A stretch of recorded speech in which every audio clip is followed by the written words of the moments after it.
Assalamualaikum warahmatullahi wabarakatuh.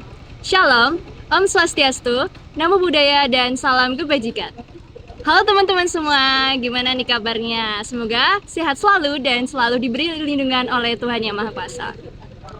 Nah, di sini kita akan mengikuti posla yang ketiga dengan topik yaitu aktif berorganisasi itu adalah hambatan atau batu lonjakan sih.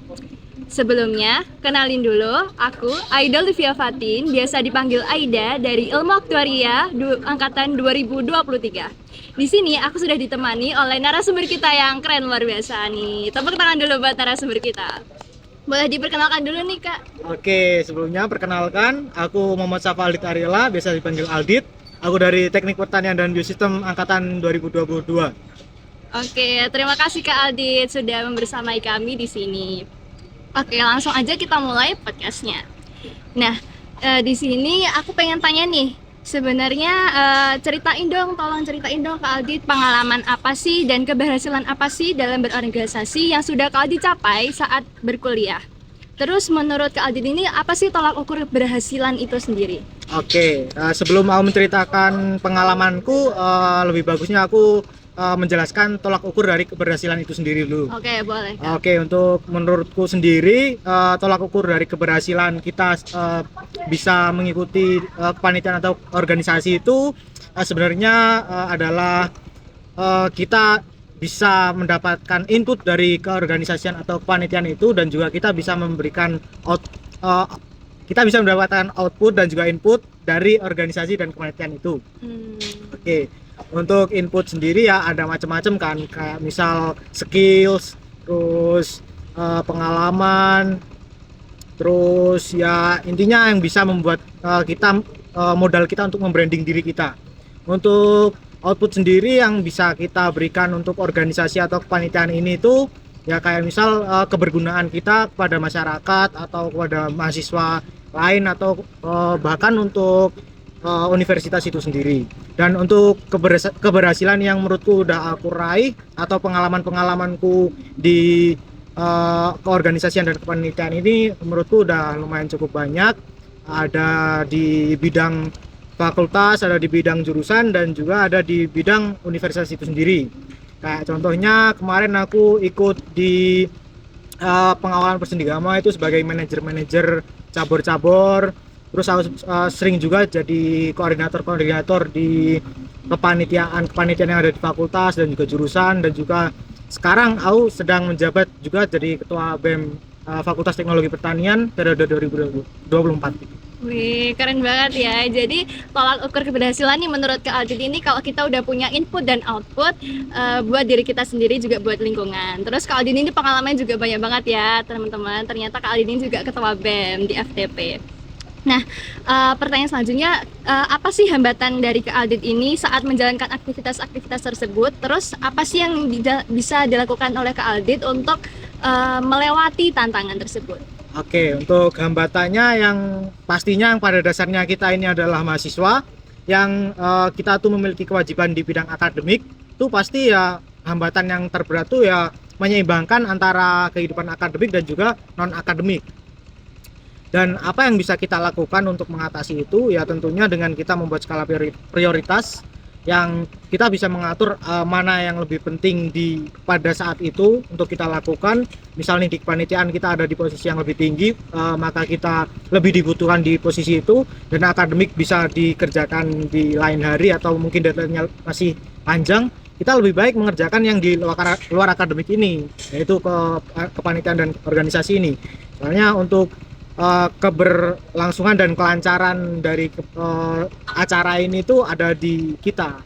Jadi kita nggak boleh egois untuk selalu mengejar di akademik kita terus ketika kita udah masuk di kepanitiaan dan keorganisasian ini. Jadi ya pinter-pinter cara kita untuk mengatur mana yang lebih penting dulu. Berarti karena kita sudah berkomitmen, jadi kita tetap harus melaksanakan itu dengan baik ya Kak. Ya, Oke, kalau boleh tahu nih, sebetulnya apa sih tujuan dari Kak Aldit ini? Kok Kak Aldit ini mengikuti banyak banget organisasi, terus kepanitiaan, terus apa sih yang pengen diraih sama Kak Aldit ini dengan mengikuti aktivitas tersebut? Oke, ya untuk tujuan ya apa yang ingin ku capai itu Ya tadi seperti yang tadi ku jelaskan di awal tadi di tolak ukur keberhasilan itu ada untuk diriku sendiri dan untuk orang lain atau luar. Dan yang untuk diriku sendiri itu ya misal skill-skill kayak leadership, event organizer, terus cara kita mengatur waktu, time management dan lain-lain. Lalu untuk diri kita yang lain pastinya untuk mengisi CV. Jadi untuk membranding diri kita, untuk mengimprove diri kita ketika kita akan mendaftar kerja nanti untuk menjadi poin plus untuk kita sendiri. Dan untuk tujuan eksternal, tujuan untuk orang lain dan luar tuh ya tentunya untuk supaya kita tuh lebih bermanfaat, bisa mengabdi kepada masyarakat, kepada universitas, kepada fakultas dan juga kepada mahasiswa lainnya. Berarti nih CV-nya Kak Aldit ini udah banyak banget ya pengalaman organisasinya. Terus selanjutnya nih, kegiatan-kegiatan tersebut itu berarti menurut Kak Aldit ini menjadi hambatan ataukah menjadi batu lonjakan nih buat kehidupan setelah berkuliah? Oke, untuk menurutku nih, ini tuh bisa berdampak di jadi hambatan atau batu lonjakan. Untuk hambatan sendiri seperti yang dijelaskan tadi, jika kita nggak bisa untuk mengatur gimana kita memposisikan diri kita di bidang akademik dan luar akademik, itu akan menjadi hambatan. Yang artinya kita akan nggak bakal nangkep si akademiknya dan non akademiknya, kita nggak bisa membranding diri kita di CV dan juga kita nggak bisa memperbagus nilai kita di akademik. Tapi ketika kita bisa memposisikan diri kita di kedua sisi itu, kita itu bisa aja jadi batu lonjakan yang bagus. Kalau di pandanganku tuh ada dua tipe mahasiswa. Yang pertama tuh sekedar siswa yang mereka belajar dengan sistem kemahasiswaan, yang artinya mereka tuh hanya kuliah pulang tanpa mereka bisa mengimprove diri mereka sebagai mahasiswa, yang yaitu udah kayak template aja kayak mereka sekolah. Jadi mereka hidup cuma belajar terus belajar pulang, dan ya emang akademiknya ketangkep tapi di sisi lainnya mereka nggak punya poin plus. Tapi ketika mereka dan ini yang tipe kedua tuh mahasiswa yang benar-benar mahasiswa. Yang aku maksud di sini bukan kayak aktivis atau yang lain-lain gitu, tapi mahasiswa yang aktif, tapi keaktifan itu bisa mereka kembangkan melalui misal PKM kayak yang baru-baru ini, PKM, MBKM, Timnas atau keorganisasian itu sendiri. Ketika mereka bisa berhasil untuk me-improve diri mereka di bidang-bidang ini, mereka akan mendapatkan poin plus ketika mereka mendaftarkan diri mereka untuk bekerja nanti, untuk memperbagus CV mereka itu. Jadi bisa jadi hambatan dan bisa menjadi batu lonjakan yang bagus. Berarti itu tergantung sama kepribadian orang itu sendiri ya, Kak? Betul. Keren banget nih. Berarti kalau buat Kakak Aldit sendiri nih, hambatan atau batu lonjakan nih kira-kira nih? Menurutku sih ini adalah batu lonjakan. Wih, keren banget. Jadi teman-teman mungkin bisa untuk motivasi ya, kalau aktif berorganisasi dan juga kepanitiaan mungkin di perkuliahan ini bisa menjadi batu lonjakan nih untuk kita ke depannya selama masa perkuliahan. Oke, gimana sih Kak cara Kak Aldit ini untuk membagi waktu untuk mengerjakan tugas-tugas akademik juga untuk mengerjakan hal-hal di luar akademik? Oke, jadi ya ini aku sebutin lagi poin plus ketika kita aktif sebagai mahasiswa berorganisasi, yaitu kita mendapatkan relasi yang lebih kan. Jadi kita lebih kenal kepada kating-kating dan lain-lain. Dan kebetulan aku kuliah kan di Fakultas Teknologi Pertanian, khususnya jurusan Teknik Pertanian nih, yang kita tuh sebenarnya berfokus pada agrokompleks tapi menggunakan kurikulum teknik. Dan karena itu jadi laporan praktikum kita banyak banget. Nah, gimana cara aku untuk mengatur itu dengan mengakali di akademiknya dan di luar akademiknya itu. Contohnya kayak misal ketika kamu mengerjakan si laporan praktikum ini, aku sering kali menggunakan yang namanya masteran. Kamu sendiri tahu nggak yang namanya masteran itu? Oh, tahu. Kebetulan di FMIPA juga ada laporan praktikum ya teman-teman.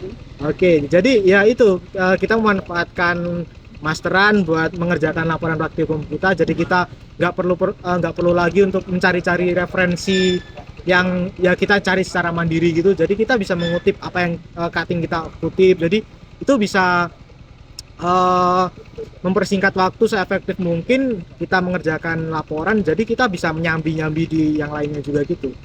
Jadi ya kita bisa membagi waktu yang lebih lagi ketika kita bisa mengefektifkan salah satu dari kedua ini. Berarti kalau dalam mengelola waktu nih kira-kira Kak Aldit nih menggunakan kayak to-do list atau skala prioritas gitu nggak Kak? Iya, aku tetap mencatat apa kegiatanku di pertanggal dengan pakai Google Calendar gitu. Jadi biar nggak lupa dan nggak ada yang terlewat gitu. Dan juga tetap ada skala prioritas juga ketika ada hal bersamaan yang terjadi di hari yang sama dan jam yang sama. Jadi tetap ada pengaturan skala prioritas juga. Nah, itu bisa jadi tips buat teman-teman ya mungkin dengan caranya Kak Aldit ini mungkin teman-teman juga bisa tiru kalau misal memang cocok dengan teman-teman. Nah, ini di pertanyaan terakhir di podcast kita kali ini, ada nggak sih Kak saran atau tips untuk adik-adik kita yang sedang mengejar universitas, impiannya nih agar nggak minder dan aktif saat berkuliah seperti Kak Aldit. Nah, gini, juga bisa menjadi generasi penerus bagi Indonesia 45. Kira-kira ada nggak sih tips dan sarannya nih buat adik-adik kita? Oke, untuk saran dan tips dariku, kalian nggak perlu ragu-ragu untuk kalian bisa aktif di organisasi. Kalian nggak perlu minder ketika kalian mungkin merasa pengalaman kalian belum cukup. Dulu aku ketika SMA pun aku adalah siswa yang nggak aktif. Aku nggak aktif di organisasi. Aku juga seorang siswa yang setelah sekolah langsung pulang gitu, jadi aku nggak aktif di sekolah. Tapi ketika aku masuk di perkuliahan, aku merasa itu tuh adalah hal yang penting buat mengimprove diriku sebagai mahasiswa. Jadi ya saranku buat kalian lebih pede, lebih percaya diri, lebih tertarik, lebih mau lagi untuk masuk organisasi ini karena kalian bisa mengambil banyak hal positif di organisasi dan kepanitiaan ini. Wah, jadi banyak banget ya ilmu-ilmu yang sudah bisa kita ambil dari Kak Aldit ini sebagai mahasiswa yang aktif dan juga menjadi ketua BEM di FTP. Terima kasih banyak kepada Kak Aldit karena telah bersedia menjadi narasumber di Podsela yang ketiga. Semoga Kak Aldit sukses selalu. Terus juga terima kasih buat teman-teman yang sudah menonton. Harapannya semoga kita bisa mengambil banyak banget ilmu, juga kita bisa menambah wawasan, juga semoga bisa menjadi motivasi nih buat teman-teman yang menonton. Kami dari panitia memohon maaf apabila ada perkataan atau perilaku kami yang menyinggung, baik disengaja maupun tidak. Teman-teman jangan lupa untuk ikut Gamatras 14. Sampai jumpa di Gamatras 14. Wassalamualaikum warahmatullahi wabarakatuh.